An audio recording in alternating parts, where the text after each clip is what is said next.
Welcome to ಮನೆ ಊಟ cooking channel. ಇವತ್ತು ನಾವು ಮಸಾಲೆ ವಡೆ ಮಾಡೋದು ಹೇಗೆ ಎಂದು ನೋಡೋಣ ಬನ್ನಿ. ಮೊದಲು ಒಂದು ಬೌಲ್ಗೆ ಕಡಲೆಬೇಳೆ ಒಂದು ಪಾವ್, ಉದ್ದಿನ ಬೇಳೆ ಒಂದು ಹಿಡಿ ಹಾಕಿ ನೆನೆಸಿಟ್ಟುಕೊಳ್ಳಿ. ನಂತರ ಅದು ನೆನೆಯಬೇಕು ಒಂದು 4 hours. ಅದು ನೆನೆಯೋ ಅಷ್ಟರಲ್ಲಿ ಒಂದು ಮಿಕ್ಸಿ ಜಾರಿಗೆ ಒಂದು 4 ಲವಂಗ, ಒಂದು ಚೂರು ಚಕ್ಕೆ ಹಾಕ್ಕೊಳ್ಳಿ. ನಂತರ 1 ಟೀ ಸ್ಪೂನ್ ಶುಂಠಿ ಬೆಳ್ಳುಳ್ಳಿ ಪೇಸ್ಟ್. ಇದು ಮನೆಯಲ್ಲೇ ಮಾಡಿದ್ದು ನಾವು ಶುಂಠಿ ಬೆಳ್ಳುಳ್ಳಿ ಪೇಸ್ಟ್ನ, ಅದಕ್ಕೆ ಅದು ಅಷ್ಟು ಯೆಲ್ಲೋ ಕಲರ್ ಆಗಿದೆ.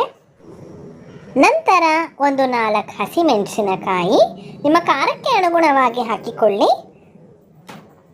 ಅದು ಹಾಕಿದ ನಂತರ ತಕ್ಕಷ್ಟು ಉಪ್ಪು ಹಾಕಿಕೊಂಡು ಫಸ್ಟ್ ಇದನ್ನು ರುಬ್ಕೊಂಡ ನಂತರ ಈ ಉದ್ದಿನ ಬೇಳೆ ಮತ್ತು ಕಡಲೆಬೇಳೆ ಎಲ್ಲ ನೆನೆಸಿರ್ತೀವಲ್ವ, ಅದಕ್ಕೆ ಹಾಕ್ಕೊಂಡು ರುಬ್ಕೊಳ್ಳಿ.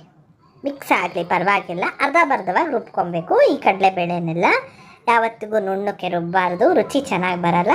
ಆ ಬೇಳೆ ಎಲ್ಲ ಸ್ವಲ್ಪ ನಾವು ವಡೆ ತಿನ್ನೋವಾಗ ಸಿಕ್ಕಿದ್ರೇ ರುಚಿ ಇರೋದು, ಇಲ್ಲಾಂದರೆ ರುಚಿ ಇರಲ್ಲ. ಅದಕ್ಕೋಸ್ಕರ ಅರ್ಧ ರುಬ್ಕೊಳ್ಳಿ. ಬೇಳೆನೆಲ್ಲ ರುಬ್ಬಿಕೊಂಡ ನಂತರ ಸಣ್ಣಕ್ಕೆ ಹೆಚ್ಚಿರುವ ಈರುಳ್ಳಿನ ಹಾಕಿಕೊಳ್ಳಿ. ಈರುಳ್ಳಿ ಹಾಕಿದ್ರೆ ಆ ಕ್ರಿಸ್ಪಿನೆಸ್, ವಡೆ ಚೆನ್ನಾಗಿ ಕ್ರಿಸ್ಪಾಗಿ ಚೆನ್ನಾಗಿರುತ್ತೆ, ತುಂಬ ಚೆನ್ನಾಗಿರುತ್ತೆ ತಿನ್ನೋಕ್ಕೆ. ಈ ವಡೆ ಅಂತೂ ಎಲ್ಲ ಹಬ್ಬಕ್ಕೂ ಮಾಡ್ಬೋದು, ಅಷ್ಟು ಚೆಂದ ಇರುತ್ತೆ, ಬೇಗನೂ ಮಾಡ್ಬೋದು, ಈಸಿಯಾಗಿ ಮಾಡ್ಬೋದು. ಇದನ್ನು ಒಂದ್ಸತಿ ಟ್ರೈ ಮಾಡಿ ನೋಡಿ, ರುಚಿ ಅಂತೂ ತುಂಬ ಚೆನ್ನಾಗಿರುತ್ತೆ. ಈರುಳ್ಳಿ ಹಾಕ್ಕೊಂಡ ನಂತರ ಸ್ವಲ್ಪ ಪುದೀನ, ಕೊತ್ತಂಬರಿ ಸೊಪ್ಪು, ಸಬ್ಬಕ್ಕಿ ಸೊಪ್ಪು ಹಾಕ್ಕೊಳ್ಳಿ. ಸಣ್ಣಕ್ಕೆ ಹೆಚ್ಕೊಬೇಕು.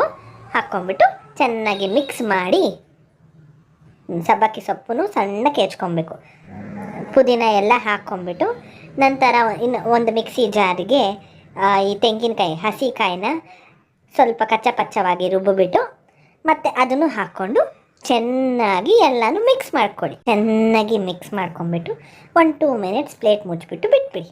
ನಂತರ ಒಂದು ಪ್ಯಾನಿಗೆ ಅಥವಾ ಬಾಣಲಿಗೆ ಡೀಪ್ ಫ್ರೈಗೆ ಎಷ್ಟು ಬೇಕೋ ಅಷ್ಟು ಎಣ್ಣೆ ಹಾಕ್ಕೊಂಡು ವಡೆ ಥರ ತಟ್ಟಿಬಿಟ್ಟು ಈ ಥರ ಬಿಟ್ಕೊಳ್ಳಿ. ನೋಡಿ, ಈ ಥರ ವಡೆ ಥರ ತಟ್ಟಿಬಿಟ್ಟು ಬಿಟ್ಕೊಳ್ಳಿ. ತುಂಬ ಕ್ರಿಸ್ಪಿಯಾಗಿರುತ್ತೆ, ತುಂಬ ಚೆನ್ನಾಗಿರುತ್ತೆ ಈ ವಡೆ ಅಂತೂ ತಿನ್ನೋದಕ್ಕೆ. ಒಂದ್ಸತಿ ಟ್ರೈ ಮಾಡಿ ನೋಡಿ. ಇದನ್ನು ಸ್ವಲ್ಪ ಲೈಟಿಶ್ ಗೋಲ್ಡನ್ ಬ್ರೌನ್ ಟರ್ನ್ ಆಗಬೇಕು, ಅಲ್ಲಿವರೆಗೂ ನಾವು ಡೀಪ್ ಫ್ರೈ ಮಾಡ್ಕೊಬೇಕಾಗತ್ತೆ. ಆವಾಗ ನೆಕ್ಸ್ಟ್ ಈ ಥರ ಫ್ಲಿಪ್ ಮಾಡಿಬಿಟ್ಟು ಮತ್ತೊಂದು ಸತಿ ಡೀಪ್ ಫ್ರೈ ಮಾಡ್ಕೊಳ್ಳಿ. ನೋಡಿ, ಈ ಕಲರ್ ಬರಬೇಕು. ನಂತರ ಈ ಕಲರ್ ಬಂದ ನಂತರನೇ ನೀವು ಸರ್ವಿಂಗ್ ಪ್ಲೇಟ್ಗೆ ಸರ್ವ್ ಮಾಡ್ಕೊಬೋದು. ವಡೆ, ಮಸಾಲೆ ವಡೆ ಸವಿಯಲು ಸಿದ್ಧ. ಮಾಡ್ಕೊಳ್ಳಿ, ತಿನ್ಕೊಳ್ಳಿ.